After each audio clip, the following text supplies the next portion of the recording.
Your love makes me sing hallelujah, hallelujah, hallelujah.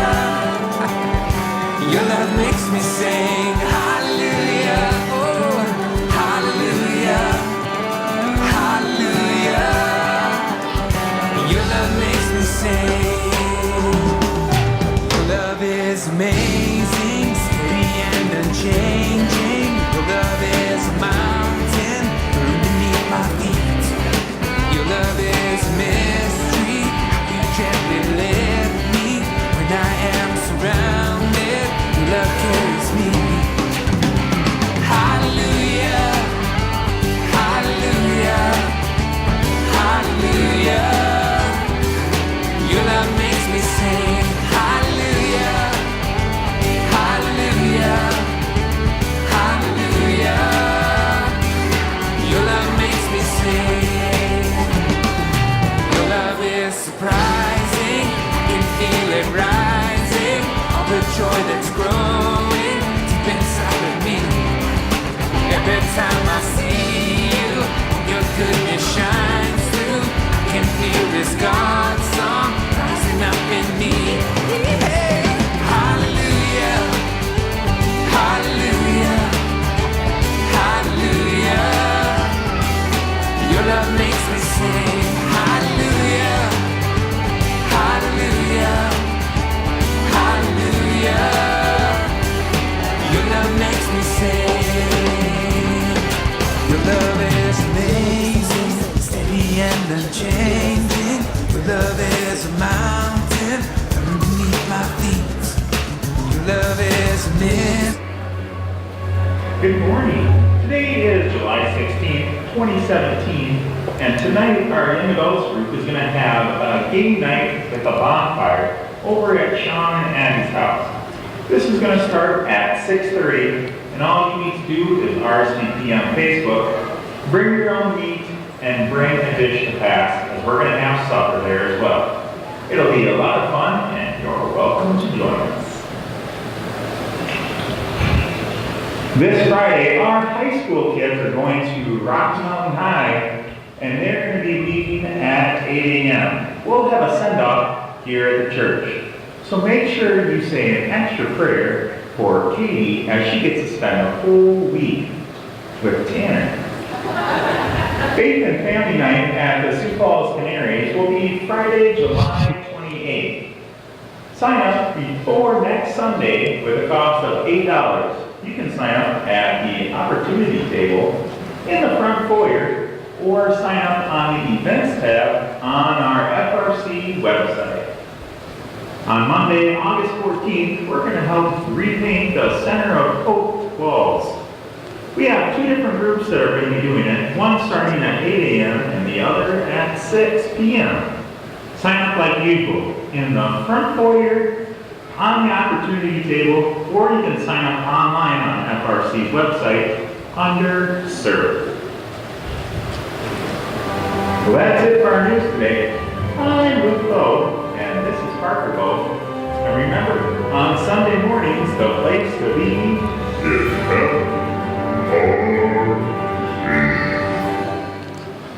Well, good morning and welcome here. Why don't you stand and greet somebody this morning?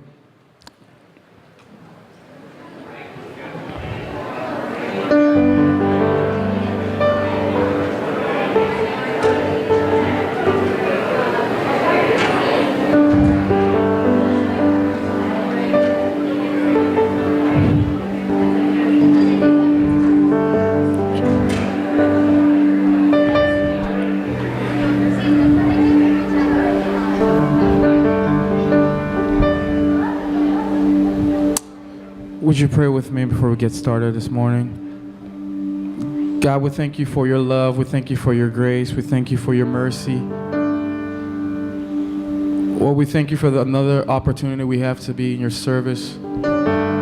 Thank you for another opportunity we have to worship.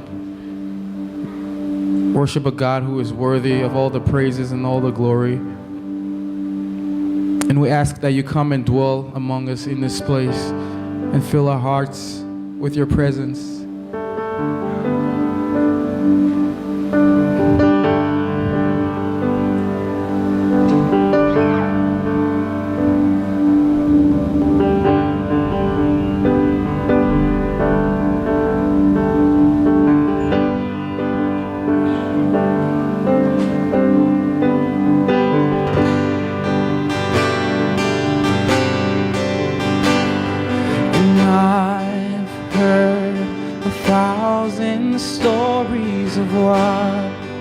They think you're lying, but I've heard the tender whispers of love in the dead of night, and you tell me that you're pleased and that I'm never alone. 'Cause you're a good, good father. It's who you are. It's who you are. It's who you are, and I'm loved by you. It's who I am. It's who I am. It's who I am.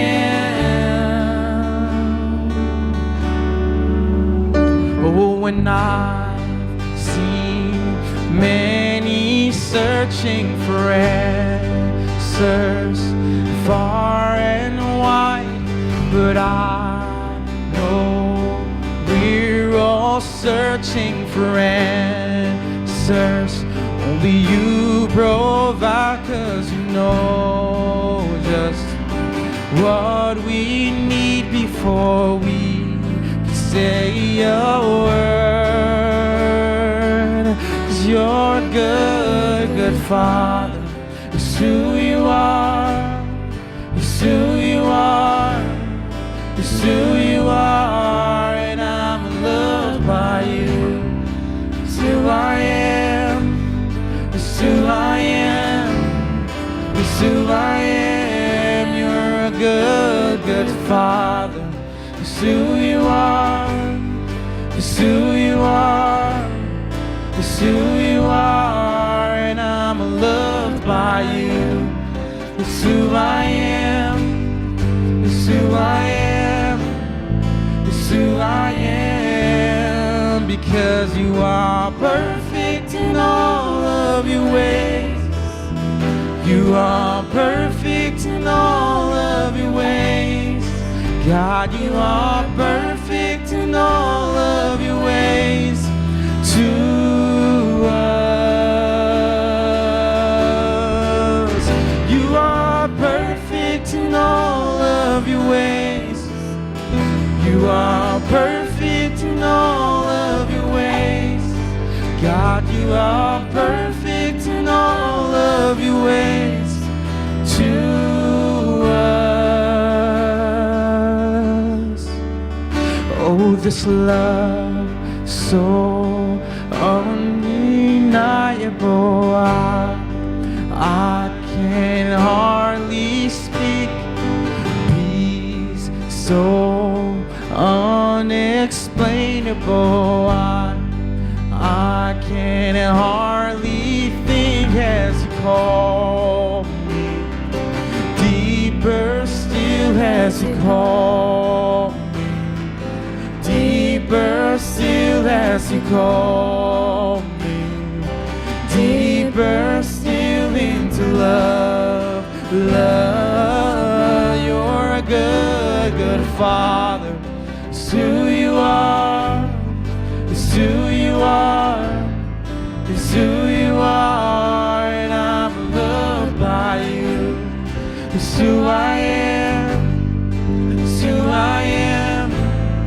It's who I am. You are good. You are perfect in all of your ways.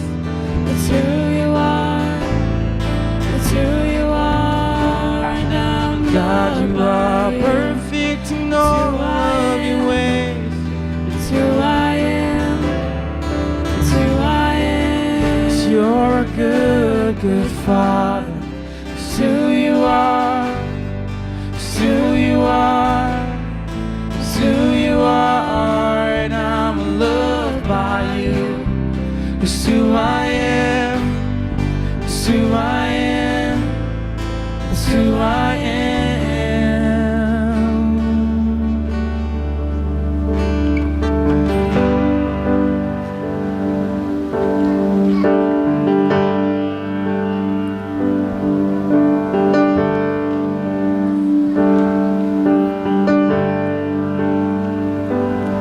I stand amazed in the presence of Jesus the Nazarene, and I wonder how he could love me, a sinner condemned unclean. We're singing how marvelous, how wonderful, and my song shall ever be. How marvelous, how wonderful is my Savior's love for me.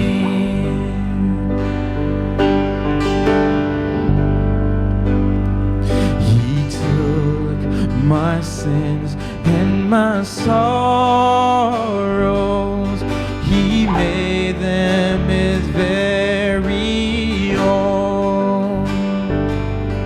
He bore my burdens on Calvary and suffered and died alone. So we're singing how marvelous, how wonderful, and my song shall ever be. How marvelous, how wonderful is my Savior's love for me.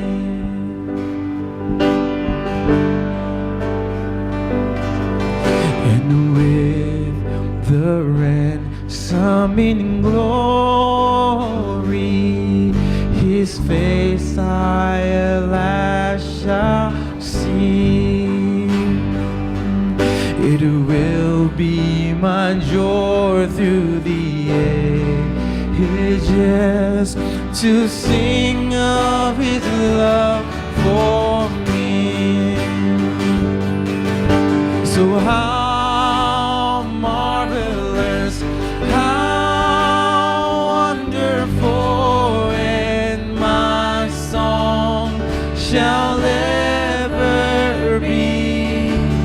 How marvelous, how wonderful is my Savior's love for me. We're singing how marvelous, how wonderful, and my song shall ever be.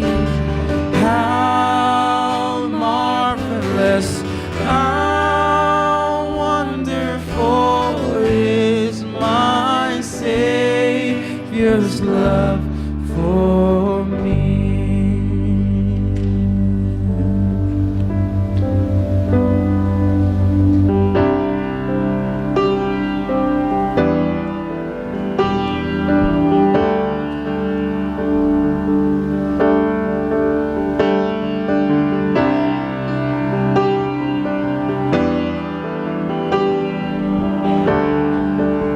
Sing this together. You give life, you are love, you bring light to the darkness, you give hope, you restore every heart that is broken. And great are you, Lord. Is your breath in our lungs? So we pour out our praise. We pour out our praise. Is your breath in our lungs? So we pour out our praise to you only.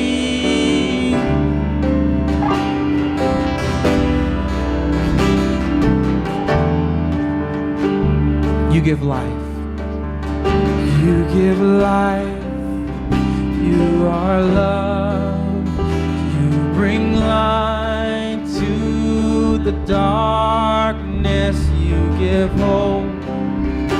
You restore every heart that is broken. And great are you, Lord. Is your breath in our lungs? So we pour out our praise. We pour out our praise. Is your breath in our lungs? So we pour out our praise to you only.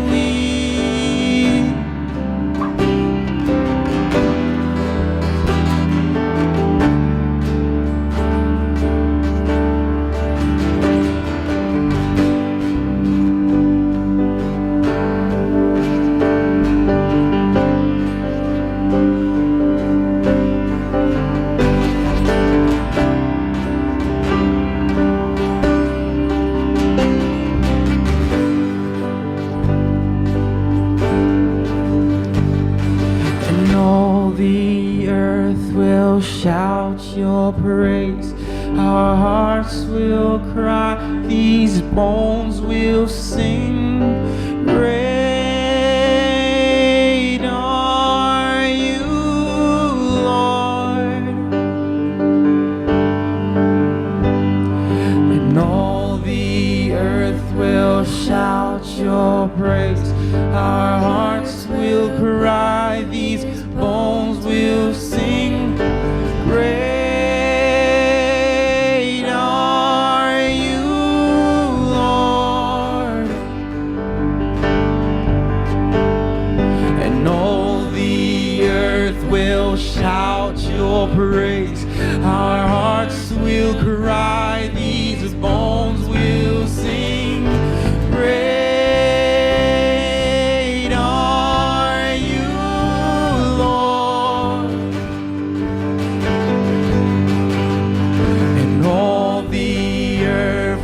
Shout your praise, our hearts will cry, these bones will sing. Great are you, Lord. Is your breath in our lungs? So we pour out our praise, we pour out our praise. Is your breath in our lungs? So we pour out our praise to you only. Is your breath in our lungs? So we pour out our praise. We pour out our praise. Is your breath in our lungs? So we pour out our praise to you only.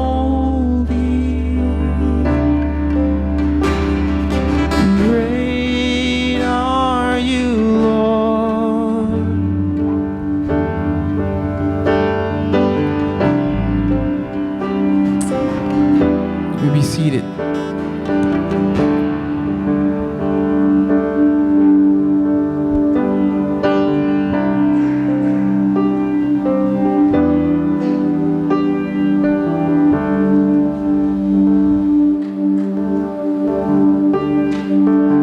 Our deacons may receive our offering this time.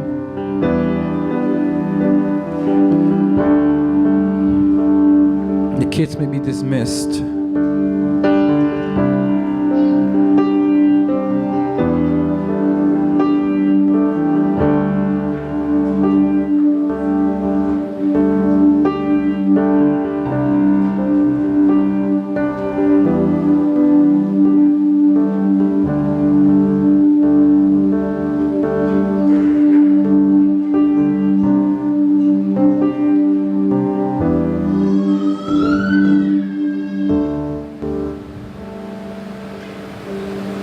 Morning. That was pretty good. I think first service was kind of sleepy this morning. Y'all did a little bit better than they did. If you are new or visiting, or you've been on hiatus, or whatever might be, make sure that you take a minute and pass the friendship pads wherever they're at. Somebody hold it up. It's really just attendance. But here's the thing. If you haven't been around for a while, then what it'll do is it'll give you the chance to simply put your contact info in which you would like us to contact you if you would like us to contact you, if that makes sense. So if you put an email, we'll email you. If you put a telephone number and say text behind it, we'll text you. If you want us just to simply say, hey, is there anything that we can do as a church for you as somebody new to the area or new to the church? Also, we are in the beginning stages, a couple weeks into our series, Up the Mountain.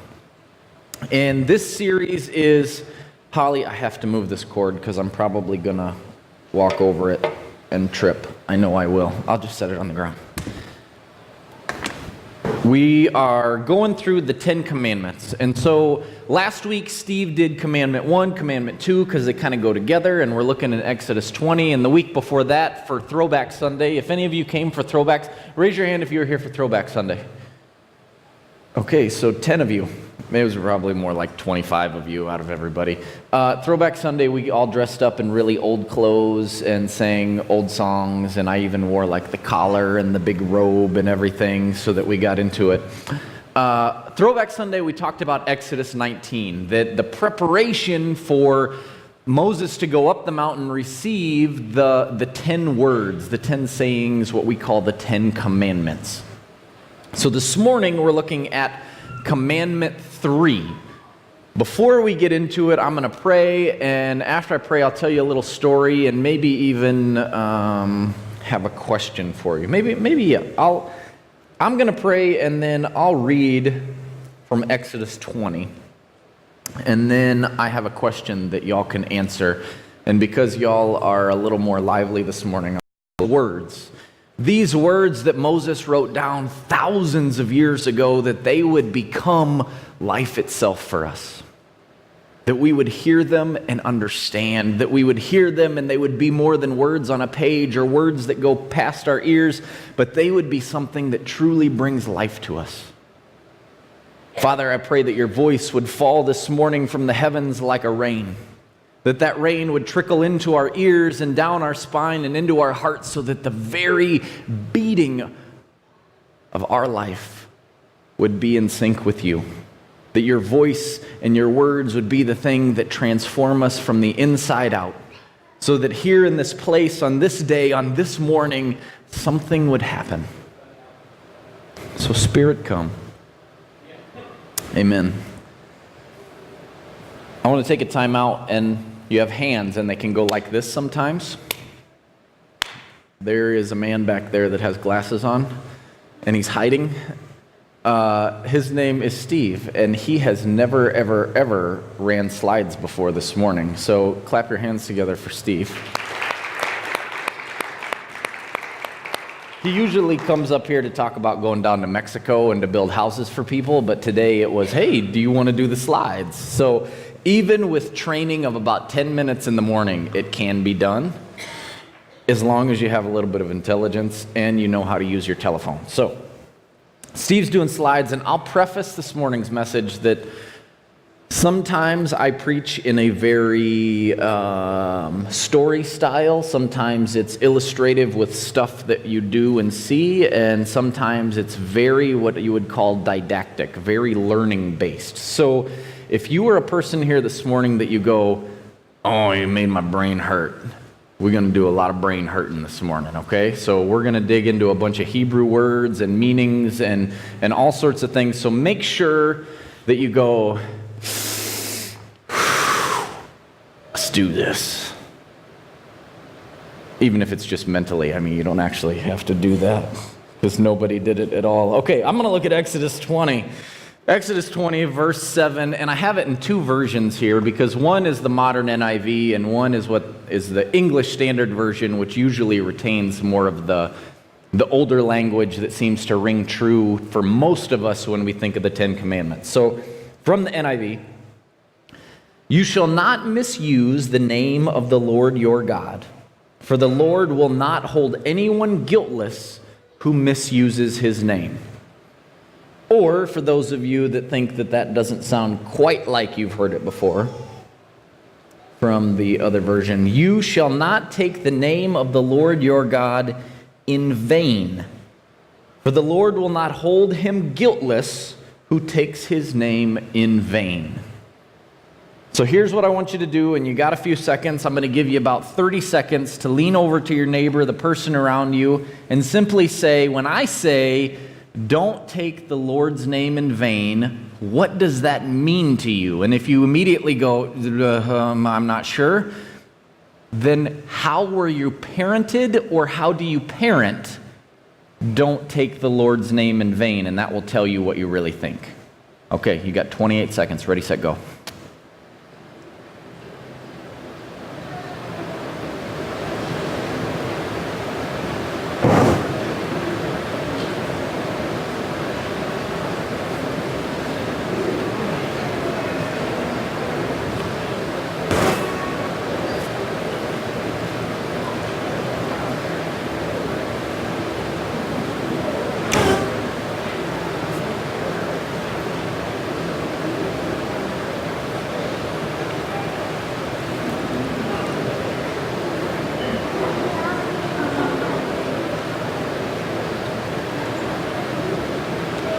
Seven seconds.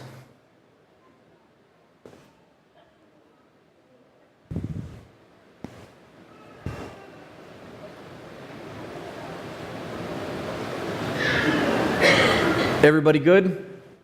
You good? Give me a thumbs up if you're good. I got a couple of thumbs up. Hold on to that. For you creative types, and those of you that aren't, just enjoy and imagine that you're a little kid and somebody's reading to you, but imagine, if you will, a man lays in his bed and his 3 children are around him. And it's early in the morning, and he knows it's early in the morning as he starts to stir, because he can smell the air of the breeze coming through the window, and it's fresh. And the heat of the day is almost setting in, but it's not quite hot. And the only thing that sounds in the room is the rise and fall of his kids' chests as they breathe in and out, quietly asleep. And as he lays there, he thinks about those moments in his life of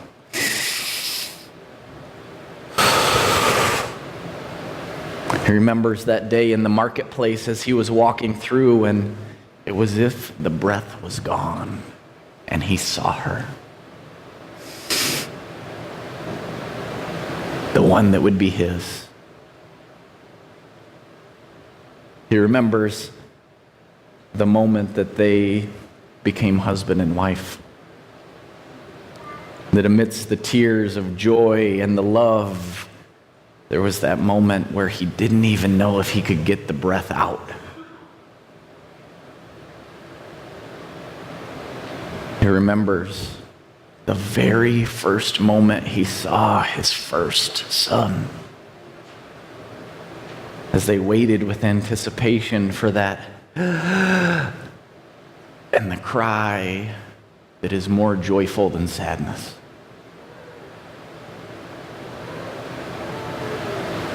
He remembers the day that he came home after being at work. And as he hugged his wife, he noticed she smelled just different than usual.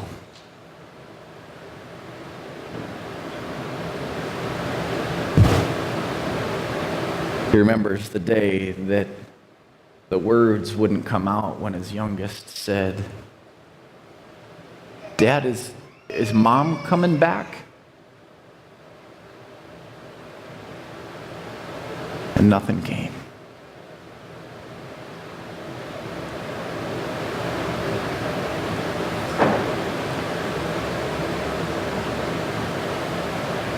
I'm assuming that when y'all were talking about what taking the Lord's name in vain meant, does anybody want to venture to tell me what they said? Yeah? No? Do you want to text it to me? Would that make it better? Because the first thing I thought of was OMG.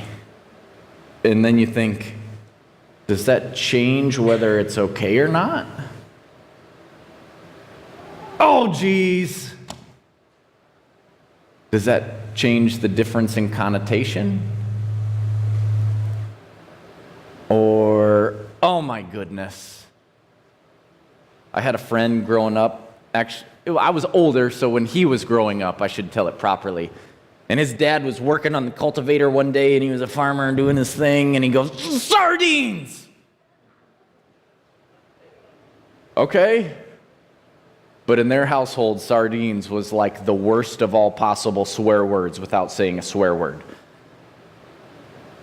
This morning, I'm not going to talk about saying God's name. I'm not going to talk about whether, oh my God, is something good or bad, whether saying Jesus is good or bad. That's entirely up to you to figure out, but I will let you know that from a very moral and philosophical level, simply changing the word does not change a connotation in which you mean behind it. That's why some of us have potty mouths just straight away, and some others change the words to make it sound better. Nobody laughed. Okay. It's all right, you've lived in the Midwest way too long. Hey, I'm going to have fun up here.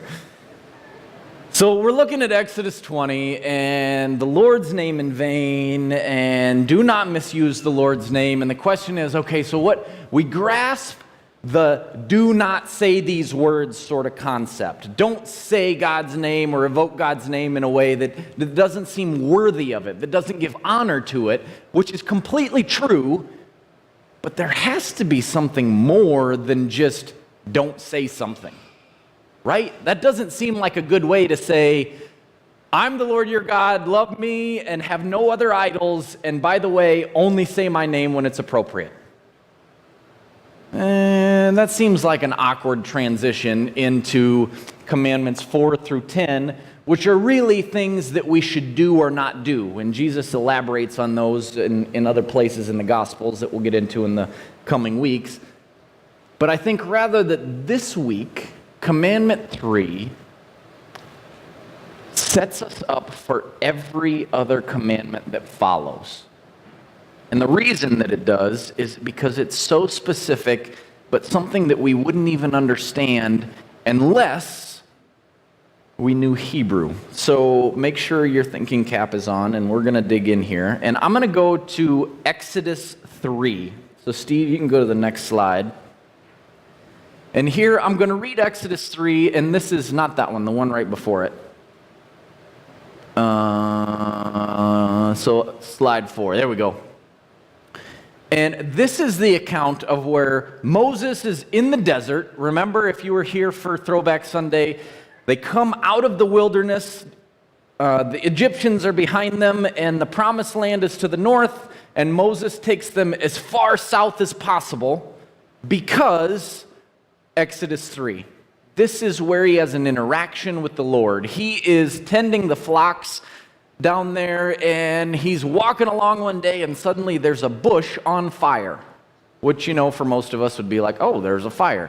But it does not go out. It's not quenched. The bush isn't burned up. It's just a fire. And so he approaches, and a voice says, Moses, take your shoes off because something serious is happening here. Takes his shoes off, and he approaches, and God says, I want you to go into Egypt. I need you to tell Pharaoh, let my people go, and tell the people to come with you out of Egypt because I've heard their cry. Now, if you know anything about Moses, Moses is born a Hebrew, so his people are the Jews, but he was raised in the house of Pharaoh.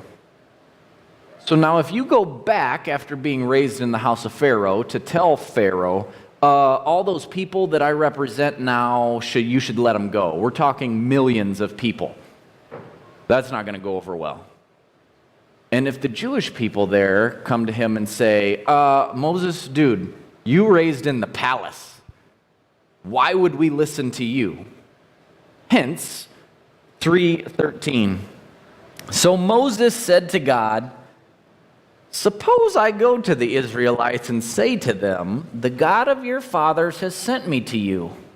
And they ask me, what is his name? What then should I tell them?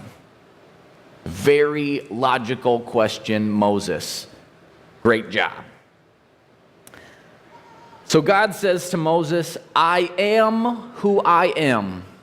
This is what you are to say to the Israelites. I am has sent me to you. Okay, so he doesn't really get an answer. Moses says, can you give me your name? Because, the God in Egypt is Ra, and the God in Canaan is Baal, and the God of us is I am who I am. Okay, thanks.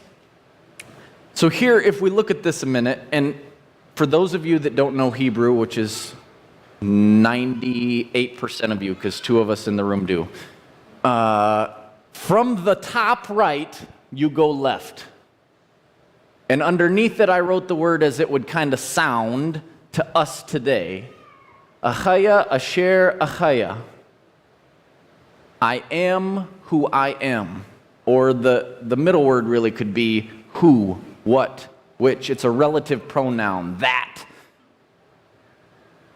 And Hebrew doesn't have a past or a future tense necessarily. It looks at things in the perfect and the imperfect, a completed action or an incomplete action. And here in this, we could really translate this, and some other Bibles would do this. I will be what I will be.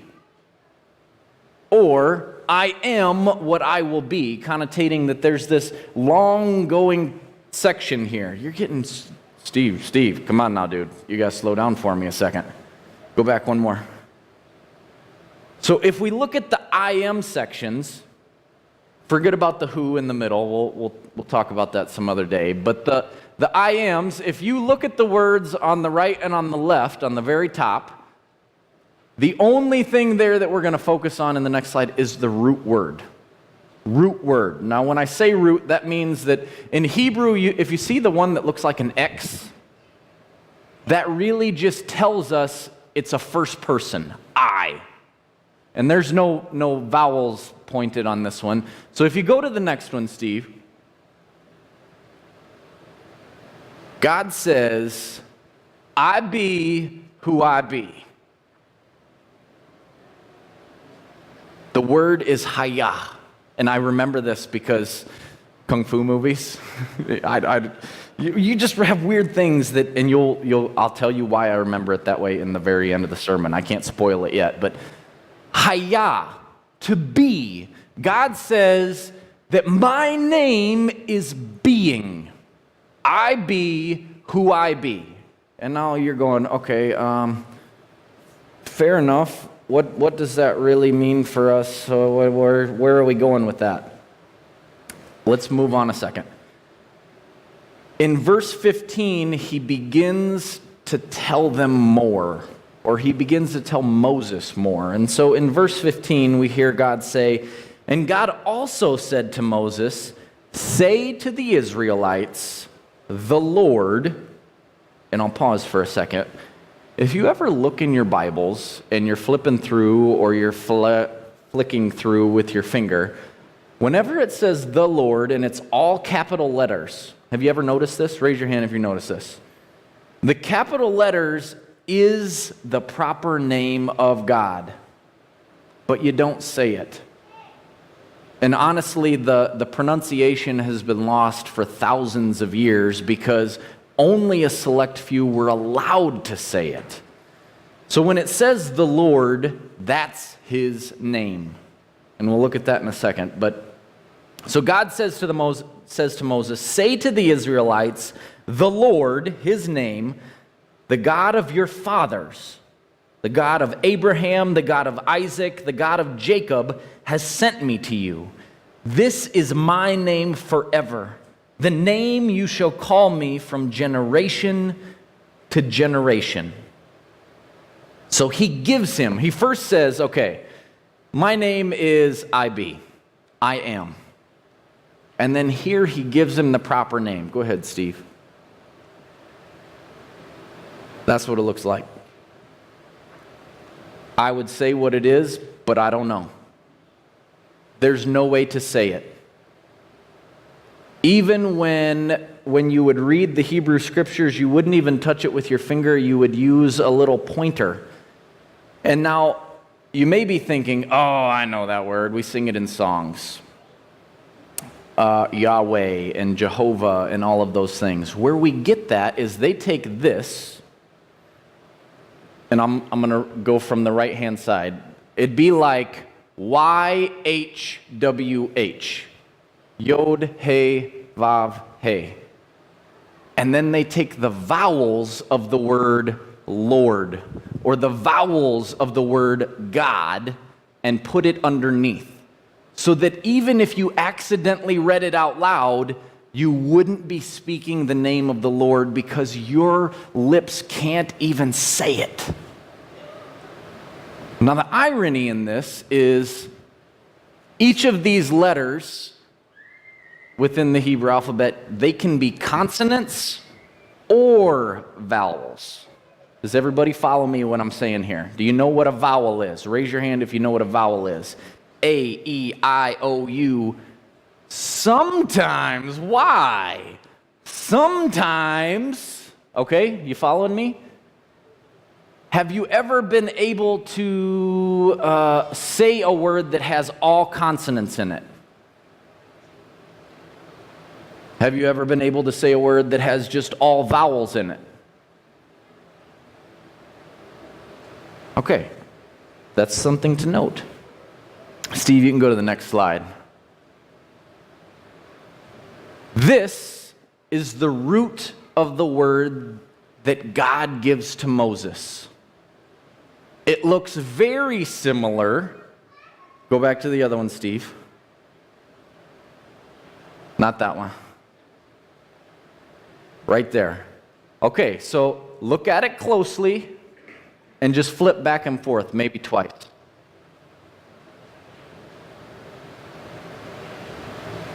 Raise your hand when you see it. It's in the middle letter. Haya, Hawa. Now here's what God does. Haya is the word to be. This one is the same word. It means to be, but it's used far less often. What he begins to do here is this form comes from a form of Hebrew that they call archaic Hebrew, or Hebrew that's hardly ever used. The other form, the I am who I am which I am, I be, is the form that would have been a bit more common to people. This is much older. Go ahead and scratch your brain and go, why would he do that? Because I am the God of Abraham. I am the God of Jacob. I am the God of Isaac. I am the God of those that long before you were born, I am. He doesn't say the word that you would hear today. He says, I am the word that I would have told them years before. And where we get the proper underneath is that's simply the third person. First person, I. Second person, you. Third person, he, she, it. Now you're really starting to wonder what I'm talking about or where I'm going with this. I told you got to keep your thinking cap on. Now the question as we move forward is why would God give us a name that means to be, I am, and give it in an old way, in a way that you're not supposed to say it, but some people would say it, some priests would say it, but most never even knew what it was called. I want to look at where it's used other places. And not God's name specifically, but the root. So we're going to turn, if you have a Bible or you want to just look at the screen, to Genesis 1, the very beginning. So we read in Genesis 1, and I'll pause here for a second. The way that Hebrew is written is everything means something. The first letter of the Bible is actually a B, not an A, not a 1, it's a 2. And it says, in the beginning, God. Now, if you were writing this, you're Moses, you sit down and you go, wouldn't it be kind of cool to start this out with the beginning would be with that, the A is more like that X letter that we looked at earlier. That would just symbolically be cool. Then you would be saying that there was a beginning before there was God. He's saying here, God begins everything. And as you move forward, in the beginning, God created the heavens and the earth.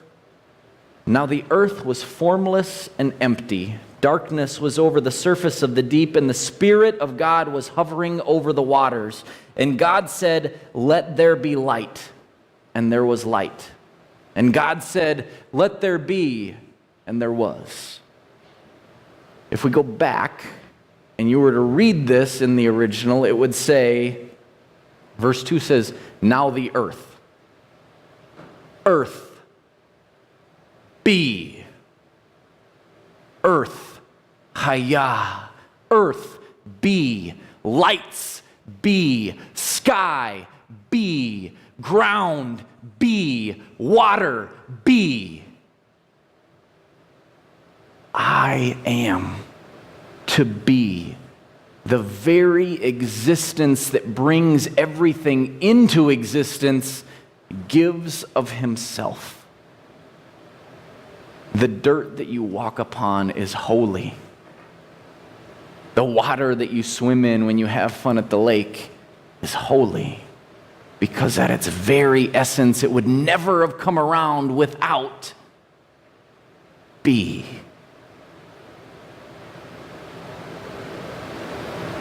Okay, so we got that on the shelf. Put that in shelf number 1. Hayah. Thank you, Kaylin. Earth, Hayah. Light, Hayah. So what does it mean to take that in vain? Go ahead and get your Googler out and see what vain means. For those of you that have a mental dictionary, there's 2 common uses of vain. The first one happened this morning when I was down in my bathroom and I was trying to do my hair and I didn't have any hairspray. So I went upstairs to Carrie's bathroom to use her hairspray, and she's like, "Are you in my bathroom?" Because this doesn't happen like out of nowhere. I don't just step out in the morning and like this isn't like coiffed over that way. You got to blow it and you got to spray it, you got to blow it again. And vain in its one sense means narcissism. To raise yourself above something else or someone else. Vanity is where we get that from, or the thing you sit in front of to stare at yourself, the vanity. Sense 1.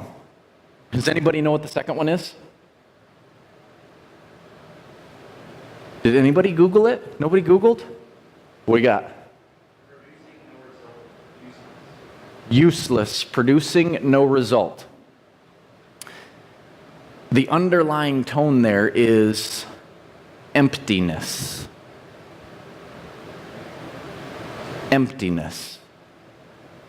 So if you ask yourself this twofold aspect of vanity, if being vain is 1, raising yourself above, and 2, putting the other below, or emptying of its contents, taking the Lord's name in vain is to take his place. We're going to look at Genesis 3. Keep following me.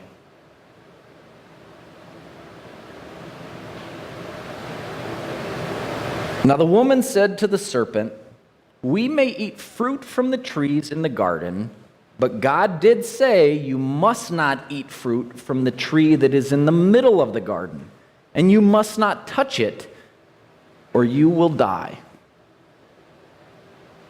You will not certainly die, the serpent said to the woman, for God knows that when you eat from it, your eyes will be opened, and you will be like God, knowing good and evil.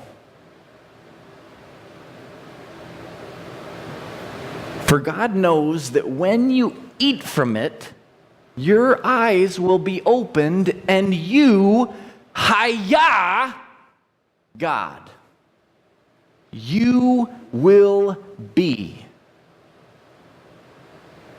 God says, light be, air be, waters be, living creatures be.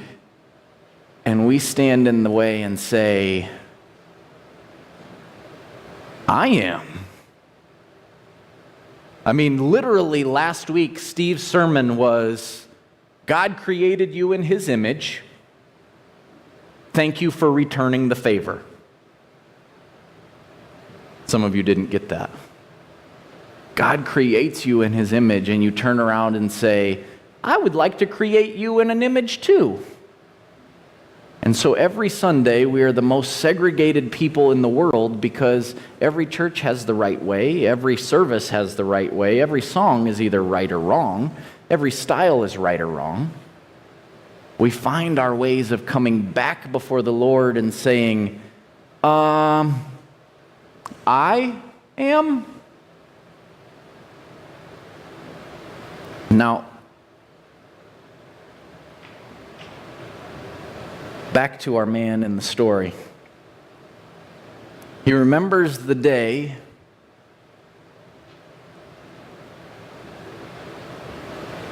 where he kneels down to his kids and he says, Dad, Dad'll be back. He's got to go into the market. And it's kind of hard for him. And they don't really understand why. And so he loads up the things that he has and he heads into the marketplace and he's waiting. It's more like an auction.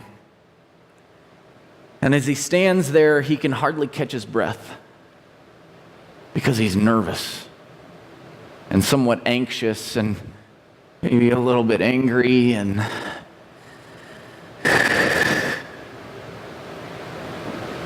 before you know it, the bidding is done and he's won. And he goes forward to collect what he has won.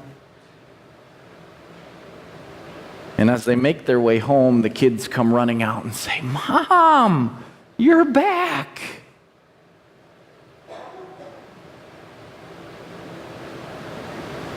It's the story of Hosea and his wife Gomer.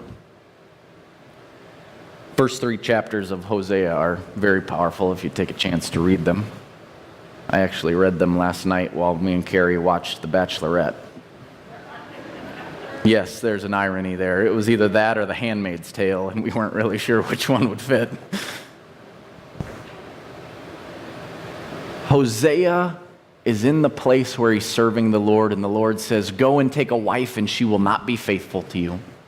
You won't even know if your children are yours, and she'll leave. And by chapter 3, Hosea has to go and give 15 shekels of silver and barley, not even wheat. Wheat is good grain, barley is junk grain. That's why they make beer out of it in most places, and wheat beer is better than barley beer. And he gives those things over so that he can buy his wife back from slavery. Buys her back, brings her home so that he can have a family again. And right about now you're going, cool story. How does that relate to Hayah and all this God stuff and the Lord's name?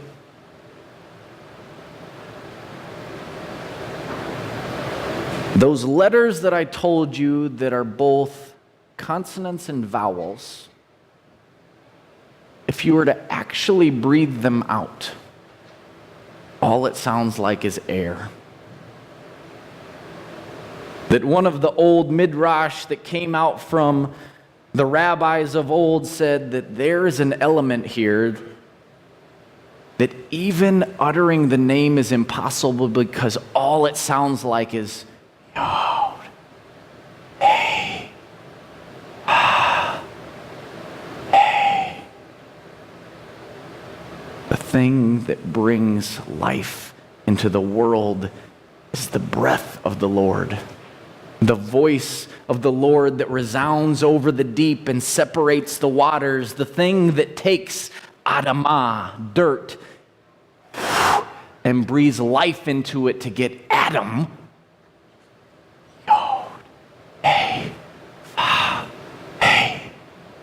That even in the midst of your everyday struggles, even in the midst of the things that you don't understand or you do, in those places where you cry out to God, God, where are you taking me? Every breath that comes out from your lungs could be holy. I tell you the story of Hosea to say that when you live the purpose that God has destined for you, the one that he calls you into, you may not understand it and you may not like it, but in the end, he will always use it.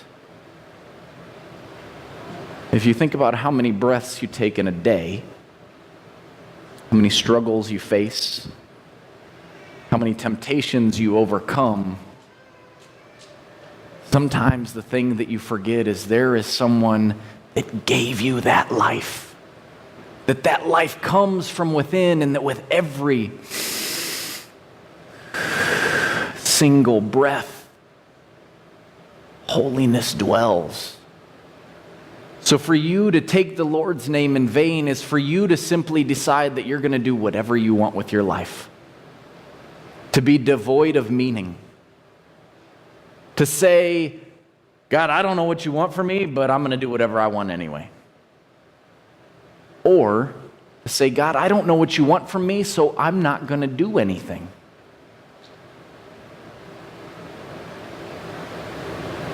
God doesn't say that living out his purpose is easy. Sometimes it's enjoyable and sometimes it's not. But when I think about people like Hosea, I think about those stories and they give me hope. That if a man can stand in a marketplace and buy his wife back as a slave, and God says, to you, the ones that I call my sons and daughters, my love is so profound that every breath you take is something more than just the in and out of air. That when you have those moments where you don't know which way to go, right, left, which school to pick, what job to have,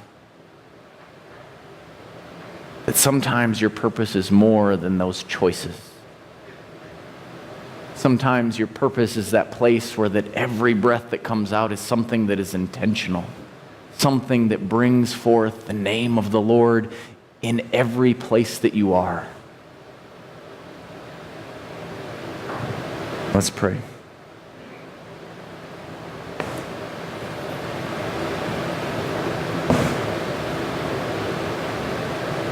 God, I pray that your voice would be something that we hear,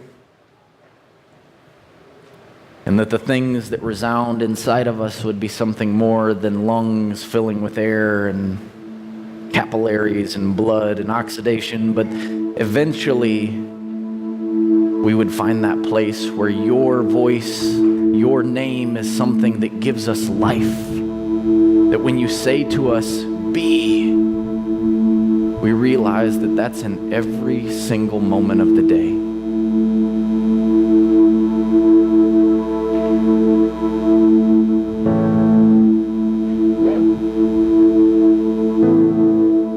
Would you stand and sing with us?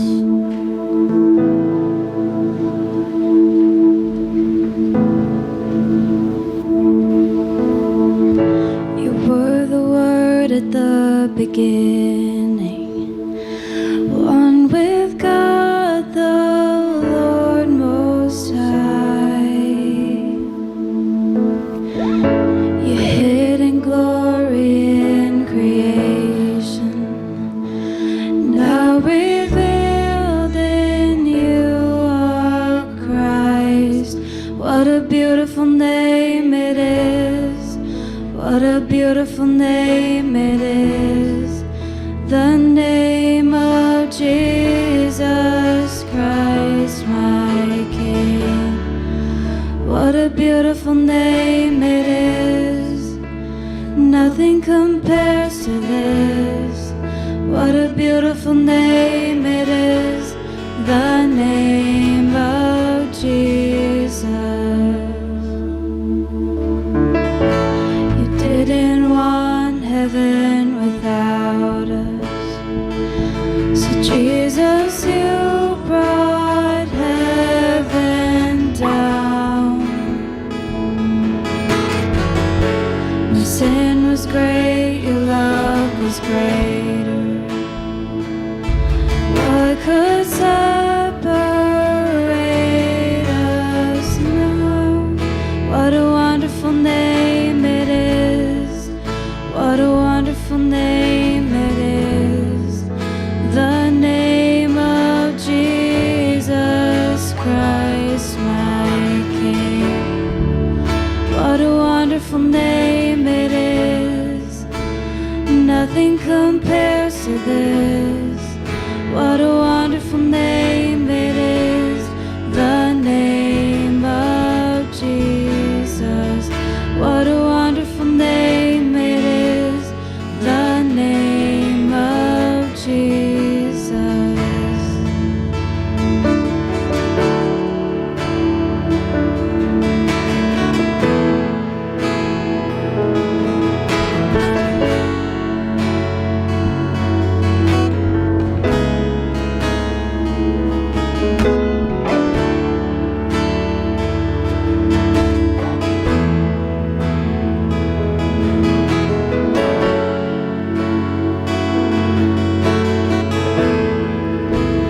Death could not hold you.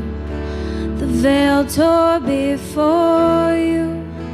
You silenced the boast of sin and grave. The heavens are roaring the praise of your glory. For you are raised to life again. You have no rival, you have no equal, now and forever, God, you reign. Yours is the kingdom, yours is the glory, yours is the name above all names. What a beautiful name it is. What a beautiful name it is. The name of Jesus Christ, my King. What a beautiful name it is. Nothing compares to this. What a beautiful name it is. The name of Jesus. 'Cause you have no rival, you have no equal, now and forever, God, you reign. Yours is the kingdom, yours is the glory, yours is the name above all names. What a powerful name it is. What a powerful name it is. The name of Jesus Christ, my King. What a powerful name it is. Nothing can stand against. What a powerful name it is. The name of Jesus. What a powerful name it is. The name of Jesus. What a powerful name it is. The name of Jesus. I will exalt you, my God the King. I will praise your name forever and ever. Every day I will praise you and extol your name forever and ever. For great is the Lord, and most worthy of praise.